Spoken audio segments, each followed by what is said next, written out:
मैं कभी भी नवाज शरीफ की फ़ैन नहीं रही हूँ। नवाज शरीफ साहब, I am waiting for you. Nawaz Sharif ना हो गया, पाकिस्तान में बिलियंस ऑफ डॉलर की इन्वेस्टमेंट होगी जो आ रहे हो, तो हम बड़ा एक्साइटेड है। हील वाली जूतियाँ इकट्ठी करके रख लेनी चाहिए। कब से सदियों से इंतजार है और सदियों तक रहे। मैंने वेलकम क्यों करना, वेलकम तो वो हमारा कानून करेगा जिससे वो भाग के गया हुआ है, वो एक मुजरम है। मैं कहती हूँ कोई ईंटों की भट्टी में इन सारे सियासतदानों को डाले।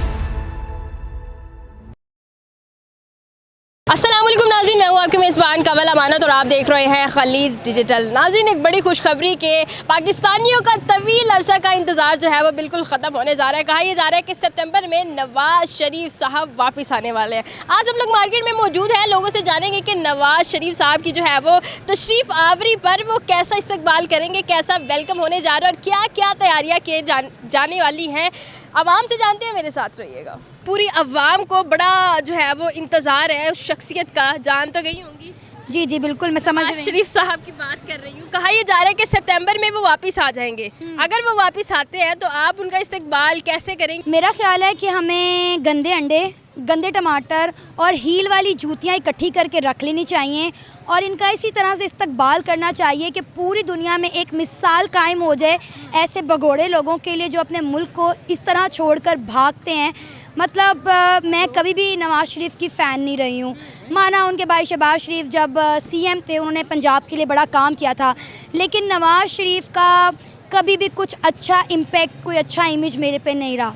तो मैंने अपने हमेशा जब से होश संभाला बहुत सारे लोगों को, नून लीग को, नवाज शरीफ को सपोर्ट करते हुए देखा, लेकिन आज तक मैं ये समझ नहीं पाई कि उन्हें सपोर्ट किया क्यों जा रहा है। मैं माशाल्लाह से 27-28 साल की हूँ, लेकिन आज तक मैं ये आइडेंटिफाई नहीं कर पाई कि हमारी नस्लों दर नस्लें नवाज शरीफ को, नून लीग को सपोर्ट क्यों करती हैं। अच्छा, आपने कहा कि जी एड़ी वाली जुतियाँ मारूंगी, अंडे मारूंगी, तो ऐसे शख्स पे अंडों पे पैसे क्यों बर्बाद कर रहे हैं? महंगाई बहुत है। यार मेरी बात सुने, आप ना मंडी में जाएं तो वहाँ कचरे वाले ना बाहर ख़राब टमाटर फेंक रहे होते हैं। अच्छा। और वहाँ पे मतलब जो अंडे ख़राब है वो भी रख रहे होते हैं। तो पैसे खर्चने की ज़रूरत नहीं, बस थोड़ा सा टाइम निकालें, वहाँ से उठा के ले आएँ। बहुत अंडे और टमाटर आपको मंडी के बाहर से मिलेंगे। सबसे पहला सवाल अब यहाँ पर यही उठता है कि वो क्या आ पाएंगे या फिर नहीं आ पाएंगे? आपको क्या लगता है, मतलब क्या आपकी प्रेडिक्शन कहती है?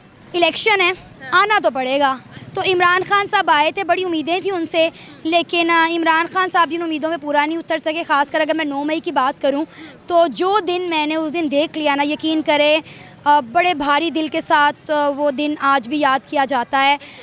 मतलब मैं इमरान खान साहब की फ़ैन थी। मैंने अपनी ज़िंदगी का पहला वोट इमरान खान को डाला था और मुझे आज तक उस चीज़ का दुख है कि एक पढ़ी लिखी बादशाह और लड़की होने के बाद मैंने इमरान खान को सपोर्ट किया। आप किसको वोट डालेंगी तो आपके दिल में दुख नहीं होगा? मैं किसी को वोट नहीं डालने वाली, क्योंकि जाया करेंगी। ये सारे चोर हैं, ये सब एक जैसे हैं। इनमें से एक बंदा भी इस काबिल नहीं है जो इस मुल्क को चला सके। मैं कहती हूँ कोई ईंटों की भट्टी में इन सारे सियासतदानों को डालें और उसको ना 72 आवर्स के लिए आग लगा दें।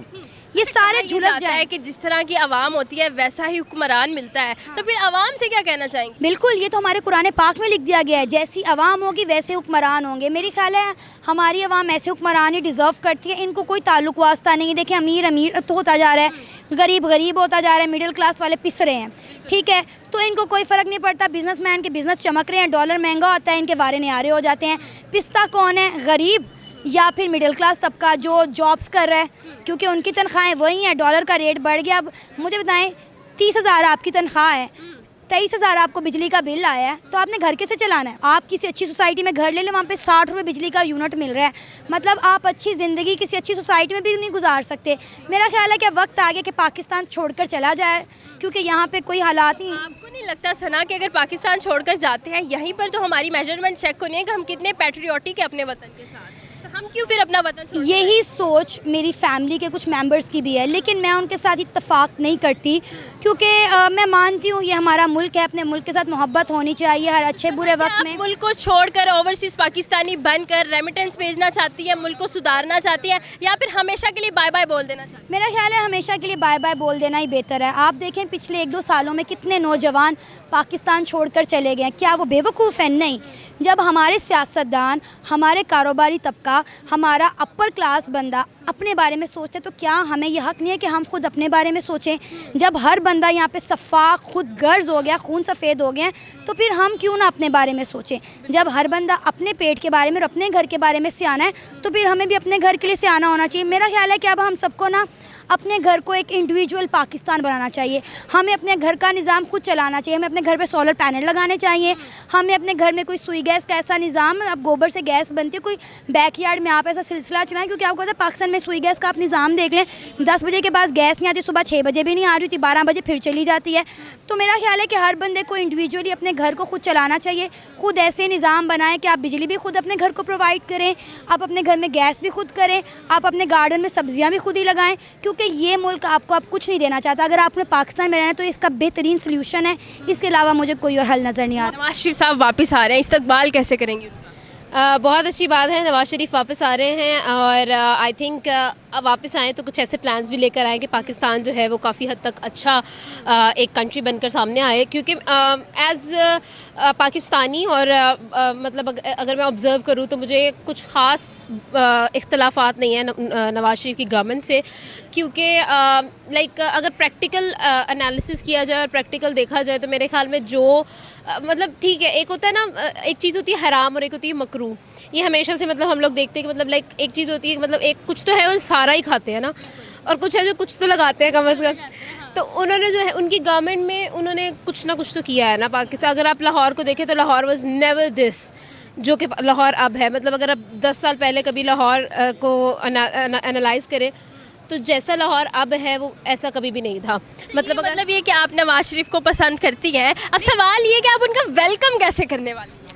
सो द पॉइंट इज़ कि मैं उनको उस तरह से भी पसंद नहीं करती, उनमें बहुत सारे जो हैं उनकी गवर्नमेंट के अंदर फॉल्ट्स भी हैं, लेकिन अगर नवाज शरीफ को इस्तकबाल करने की बात आए, वो जो बोर्ड पकड़ा होता है हाथ में, मैं उसको वो पकड़ूंगी और मैं कहूँगी मैट्रिक में जिन बच्चों को लैपटॉप नहीं दिए गए और उनके नंबर अच्छे थे वो दे दिए जाए क्योंकि मैंने बहुत मेहनत की थी लिटरली मैट्रिक के एग्ज़ाम्स में और एफएससी के एग्ज़ाम में जब ये लैपटॉप स्कीम स्टार्ट हुई थी कि 90% से अबव मार्क्स होने चाहिए। So I work really hard just for that one laptop, जिसके पीछे नवाज शरीफ गवर्नमेंट की तरफ से लैपटॉप मिला है। तो वो वाली चीज़ के लिए मैंने इतनी मेहनत की and then when finally I secured the marks. फूल फेंक रहे हैं उन पर, कुछ जूतियाँ मार रहे हैं, कुछ छंडे मार रहे हैं, आपने कहा कि नहीं जी मैंने लैपटॉप की चीज़ चाहिए, जिस चीज़ के लिए मैंने मेहनत की थी ना मेरे दिल पर लिखी हुई है। मुझे ना इमरान खान से ना एक चीज़ का बहुत गिला है कि वो उसकी गवर्नमेंट तब क्यों आई जब मैंने मैट्रिक पास किया था और उन्होंने आते ही ना लैपटॉप स्क्रीन पर बैन कर दिया। मतलब लाइक मुझे बड़ा फील हुआ था, लेकिन ये आपको 2-2 4-4 लैपटॉप दे, बहुत शुक्रिया। पैगाम क्या देना चाहेंगी इस तरह मौजूदा पॉलिटिक्स के हवाले से आवाम को? पैगाम में यही देना चाहूँगी कि बहुत सारे खेल खेले जा चुके हैं ऑलरेडी पाकिस्तान के साथ, लेकिन अब पाकिस्तान किसी ऐसी पोजीशन में है नहीं कि और गेम्स और खेलें जो हैं पाकिस्तान बियर अप कर सके। तो प्लीज़ अब आप जो है थोड़ा पाकिस्तान का सोचें, आप पाकिस्तान को थोड़ा सोचें कि पाकिस्तान आपको बहुत ज़्यादा देगा। आयशा मुझे ये बताएं कि सबसे ज़्यादा इंतज़ार किसका है बाहर से आने का? नवाज शरीफ साहब का। नवाज शरीफ साहब आएँ और उनका वेलकम करें हम अच्छी तरह। कब से सदियों से इंतज़ार है और सदियों तक रहे, सदियों से इंतजार। बस अब तो आ ही जाए ना, आ ही जाए, आने वाले हैं, कहा जा रहा है सितंबर में आ जाएंगे, तो कैसे वेलकम करने वाली हैं? वेलकम जो है मैं अगर अपने तरीके से करूँ फुल उनके लिए प्रोटोकॉल होना चाहिए। हाँ ठीक है, जैसे सारे एक बड़ी ज़्यादा पीटीआई को सपोर्ट करते हैं, वाहिद है जो नवाज शरीफ का साथ है। नहीं मैं ना शुरू से ही उनके साथ हूँ ना। अब उनके साथ भी जो यंग जनरेशन उनके साथ भी तो होनी चाहिए ना। चलें आधे पीटीआई आधे वो भी हमारे लीडर हैं, जाहिर बात है उन्होंने भी एक टाइम गुजारा है तो हमें उनके लिए भी ऑनर करना चाहिए ताकि बाकी लोग भी सीखें। तो वो आएंगे। प्रोटोकॉल कैसे देंगे? प्रोटोकॉल ये है कि थोड़े से बैंड बाजे एक साइड पे और ऊपर से थोड़ा सा फ्लावर की कहते हैं झनकार नहीं फवार और उनके लिए एक अच्छा सा बुक है जिस पे हम लिखेंगे नवाज शरीफ साहब और उसके फूलों से लिखेंगे ना। और उनके एंट्रेंस के लिए मैं कहती हूँ पूरा हम एक वो बना लेते हैं, रेड कारपेट जैसे होता है वो हो जाए तो बड़ा अच्छा हो जाए, ज़बरदस्त हो जाए। सब कुछ आप करेंगे? हाँ मैं कह रही हूँ ये मैं ऑर्गेनाइज़ करवा लेती हूँ। मैं जितनी महंगाई उनकी हुकूमत ने कर दी है, इतना सब कुछ अरेंज हाँ ये भी है। तो बातचीत करते हैं, अगर बजट सेट हो जाता है तो शायद हो जाए, थोड़ा बहुत कर लेंगे जितना बजट सेट हो। या मतलब लड़की तो फुल ऑन तैयार है कि जी मैं नवाज शरीफ साहब का इस तरीके से जो है वो इस्तकबाल करने वाली हूँ। ज़बरदस्त हो गया। अच्छा, आपको बहुत सारे ऐसे सपोर्टर्स भी देख रहे हैं जो पीटीआई को सपोर्ट करते हैं, तो आप उन्हें क्या कहेंगे? नहीं उनको मैं कुछ नहीं कहूँगी, वो भी हमारे ही लोग हैं। बस ये कि जब वो थोड़ा सा मैं ये कहूँगी जब वो उनके बारे में बोलते हैं ना तो नेगेटिव ज़्यादा चले जाते हैं। वो भी एक ही मुल्क के हैं ना, एक ही शहर के, तो आप बात करें थोड़ा लड़ाई झगड़ा तो चलो होता रहता है। वो फिर ज़ाहिर पता है दो पार्टीज़ बने एक दूसरे को कहते ही हैं, लेकिन थोड़ा सा ध्यान से बोलेगा जो सीनियर। एग्जाम्पल आपने जितना प्यारा इस्तेकबाल करने का सोच रखा है, इमेजिन कर लिया है, अगर नवाज शरीफ साहब आपको देख रहे हो इस वक्त तो आप उन्हें क्या कहना है? मैं कहूँगी प्लीज़ जल्दी आ जाए, आई एम वेटिंग फॉर यू, और आपका अच्छा इस्तकबाल होगा। जैसे ही आप आएंगे यहाँ पर हो सकता है काफ़ी लोग जो आपका नाम लेके कहना जो आपने इतना प्यारा बोला। I am waiting for you Nawaz Sharif साहब, I am waiting for you. ज़बरदस्त हो गया। शाहजेब मुझे ये बताएं कि जी नवाज शरीफ को कितना पसंद करते हैं? मैं उसे क्यों पसंद करूँगा, वो मुझे मेरा क्या। वापिस आ रहे हैं, वेलकम कैसे करेंगे? मैंने वेलकम क्यों करना, वेलकम तो वो हमारा कानून करेगा जिससे वो भाग के गया हुआ है, वो एक मुजरम है। तो अभी देखते हैं कि हमारे कानून में कितनी ताकत है, हमारा कानून कहाँ पे स्टैंड करता है और हमारी अदालती निज़ाम में कितनी पावर है, या फिर वो हकीकत है जो हमारा सबसे वर्स्ट पूरी दुनिया में अदालती निज़ाम जिसे कहा जाता है कि आया कि वो सही कहा जाता है या गलत कहा जाता है, ये तो तब जाके देखा जाएगा। क्योंकि गरीब बंदा तो एक दिन जेल से भाग के या कहीं चला जाए तो वो उसकी नस्लें याद रखती हैं कि वो जेल से गया था, और ये एक जेल से भागा हुआ मुजरम है, 50 रुपये का स्टाम्प पेपर पर जो भागा हुआ है। तो अभी हमारे अदालती निज़ाम के लिए ये एक बहुत बड़ा चैलेंज है, वो अब देखते हैं वो कैसे इसको। आवाम से जब सवाल किया गया तो किसी ने कहा कि जी हम फूलों से इस्तकबाल करेंगे, तो किसी ने कहा हम अंडों से और जूतियों से इस्तकबाल करेंगे। आप इन दोनों ऑप्शंस में से क्या चूज? नहीं, मैं तो हम इस्तकबाल करने के लिए क्यों जाएं, या किसी को अंडे मारें या फूल बरसाएं, वो जाहिर सी बात है, वो जैसे ही पाकिस्तान में लैंड होगा वो उधर से गिरफ़्तार होना है। वो अदालती मुजरम है, उस सज़ा याफ्ता मुजरम है, उधर से गिरफ्तार होना है। उसके लिए तो कोई ऑप्शन ही नहीं ना कि उसका इस्तकबाल किया जाए या दूसरा तीसरा ऑप्शन हो। अच्छा, ये तो कब से कहा जा रहा है कि नवाज शरीफ साहब आ रहे हैं, न जाने कब आ रहे हैं। आपको लगता है कि इस दफ़ा भी आ जाएंगे?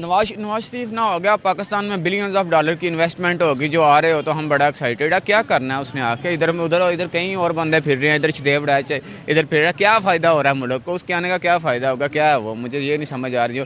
इतनी मीडिया पे हाइप दी हुई है कि वो आ जाएगा तो इधर दूध किनारे बहना शुरू हो जाएंगे। एक मुजरम आ जाएगा तो उसको तो सीधा जेल में जाना चाहिए और जेल में ही जाएगा। पैगाम क्या देंगे देखने वाले नाज़रीन? पैगाम मैं क्या दूंगा, मैं यही दूंगा कि पहले अपना सोचें। ये लीडर्स के पीछे ये कुछ चंद बंदों ने जो लीडर बनाए हुए हैं, इनमें लीडरशिप की क्वालिटीज़ तो है नहीं। इसको बोलना कि इन लीडर्स को बोलना नहीं आता, इनको कोई ऐसा करिश्मा नहीं है कि किसी को कन्विंस कर सकें। तो इनके पीछे आपस में इख्तलाफात ना बनाएं। और दूसरा, पाकिस्तान पहले पाकिस्तान हो, ये ना हो कि दूसरा ये अपने हलके का, अपने इलाके का बेनिफिट सोचें और वोट दे दें।